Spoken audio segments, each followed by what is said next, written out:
Ya Pak Franky, kalau kita melihat kemenangan Donald Trump ini sudah semakin nyata dan seperti apa dampaknya? Apalagi kalau kita mengingat di periode Trump sebelumnya, kebijakan-kebijakan Trump ini dinilai cukup proteksionis, terutama untuk perdagangan dan juga teknologi. Apakah kita akan mendapatkan dampak yang lebih ke negatif atau justru positif dengan adanya proteksionisme Amerika Serikat dan China ini? Iya, baik, terima kasih. Jadi kalau kita lihat kan sebetulnya ini bukan kali pertama ya. Jadi perang teknologi ini mungkin sudah ada sejak 2018, di mana mereka melakukan tarif impor dinaikkan untuk mengurangi ketergantungan terhadap teknologi dari China.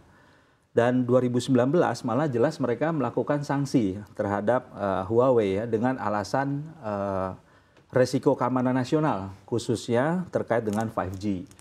Ingat lagi 2020 sanksi pembatasan ekspor semikonduktor dan software.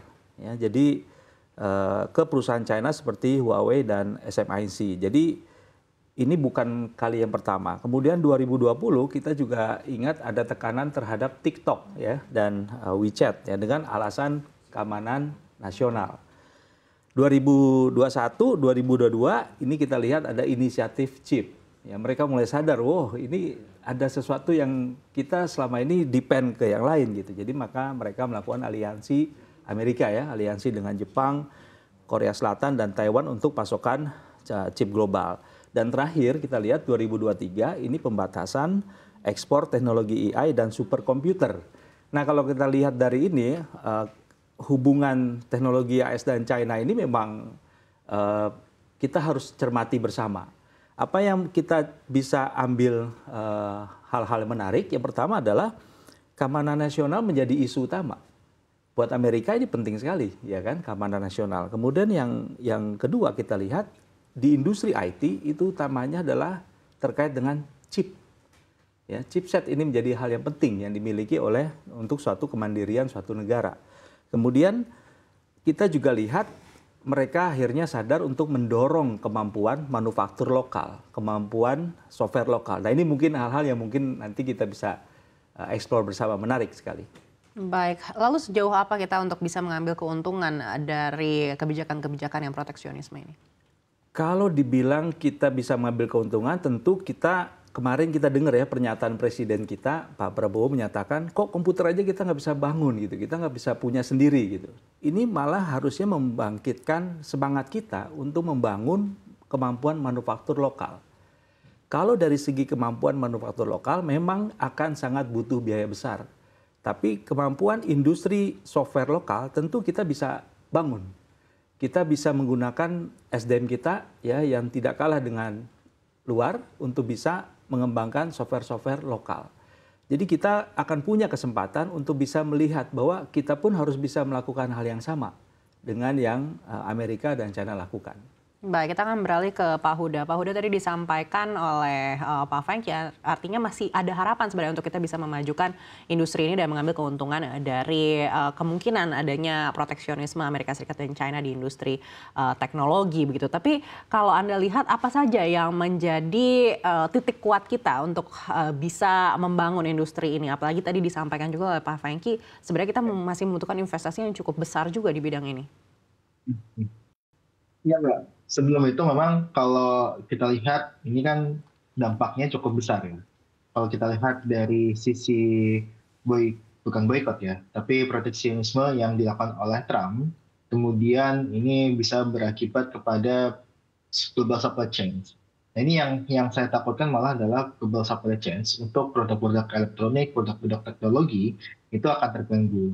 Jadi ini yang menurut saya dampak negatif yang mesti harus dipikirkan ulang sama ya pemerintah gitu ya untuk bisa meminimalisir dampak dari tadi global supply chain yang pasti akan terdampak negatif lah dengan adanya perang dagang di bidang teknologi antara US dengan China. Nah kita lihat sebenarnya Mbak, kita kan bisa dibilang pasar yang cukup besar ya bagi produk-produk elektronik yang dari China juga, kemudian kita juga bisa kita bilang juga potensial juga untuk produk-produk elektronik dari US gitu. Nah ini yang kita lihat sebenarnya kita bisa nggak istilahnya memberikan substitusi impor yang kita bisa pasok nggak sih dari yang dari Amerika ke China itu dilarang, kita bisa pasok nggak sih gitu kan. Nah ini yang harus jadi tantangan ke depannya, bahwa ya kita harus bisa membangun industri yang dari terkecil terlebih dahulu gitu. Nah ini tantangannya sebenarnya, apakah kita mampu untuk bisa menciptakan industri semiconductor misalkan, atau industri microchip dan sebagainya, yang saya rasa ini masih masih jauh lah kalau kita lihat dari sisi infrastruktur, dari sisi sumber daya manusia dan sebagainya, yang ini harus jadi PR yang bagi Prabowo ini untuk bisa menyelesaikan masalah dari tingkat dasar terlebih dahulu, Mbak. Jadi ini yang saya lihat ya tadi, kita bisa mengambil peluang, tapi kita juga harus melihat kesiapan dari inovasi kita, dari kesiapan teknologi kita, sehingga kita bisa ikut dalam global supply chain untuk bidang teknologi. Jadi ini yang harus digarisbawahi, Mbak. Baik, artinya ini mungkin bisa dilakukan dalam jangka waktu yang panjang begitu. Tapi dalam jangka waktu pendek ini apa saja yang harus kita antisipasi sebagai dampak dari proteksionisme antara Amerika Serikat dan China? Ya, yang jelas adalah kita pasti ada gangguan pada rantai pasok. Jadi ya, kalau kita lihat sebenarnya kan beberapa produk elektronik juga memerlukan konduktor, semiconductor, atau chip yang memang diproduksi oleh sebagian besar dari perusahaan-perusahaan asal Taiwan gitu. Nah memang salah satunya dari tadi ya, kalau kita lihat dari US pun yang diproduksi di US gitu kan, kemudian yang mereka dilarang ke China gitu. Pasti akan ada gangguan pada rantai pasok. Misalkan kita pasti akan menghadapi ya tadi, untuk supply produk-produk elektronik dari China seperti apa, kita pasti akan menghadapi hal seperti itu karena mereka sendiri kekurangan konduktor ataupun microchip. Nah, kita memerlukan sebenarnya adalah selain tadi investasi FDI yang harus didorong masuk ke Indonesia, kita juga bisa memilih untuk jadi mitra dagang gitu kan. Kita sebenarnya bisa aja loh mengembangkan industri elektronik yang berbasiskan chip dan sebagainya, asalkan ada supply microchip ataupun supply dari semiconductor dari negara lain, khususnya dari Amerika Serikat yang memang membatasi untuk ekspor microchip ke China gitu. Nah, kita melihat masih banyak sekali peluang-peluang gitu seperti itu. Kemudian kita juga tadi substitusi impor itu terkait dengan diversifikasi produk. Nah, kita masih melihat, Mbak, teknologi kita ini masih jauh lebih tepat sebenarnya untuk produk-produknya. Kalau kita bisa lihat ekspor ya, ekspor aja lah, ekspor dari high tech produk di Indonesia itu masih sekitar 8-10%.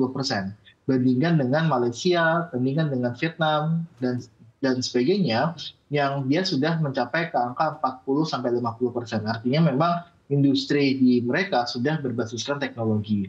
Nah, kita masih bisa dikatakan masih dalam tahap leadership untuk sumber daya alam. Makanya kita dorong sebenarnya bukan cuma sumber daya alam yang bisa didorong sebagai industrialisasi, tapi kita juga bisa mendorong industrialisasi di bidang teknologi. Nah, seperti apa nih contohnya? Kemarin kita lihat ada satu brand besar ya untuk di Indonesia yang mau masuk untuk membangun pabrik, walaupun relatif kecil, tapi kita harapkan itu bisa meningkatkan iklim investasi teknologi di Indonesia.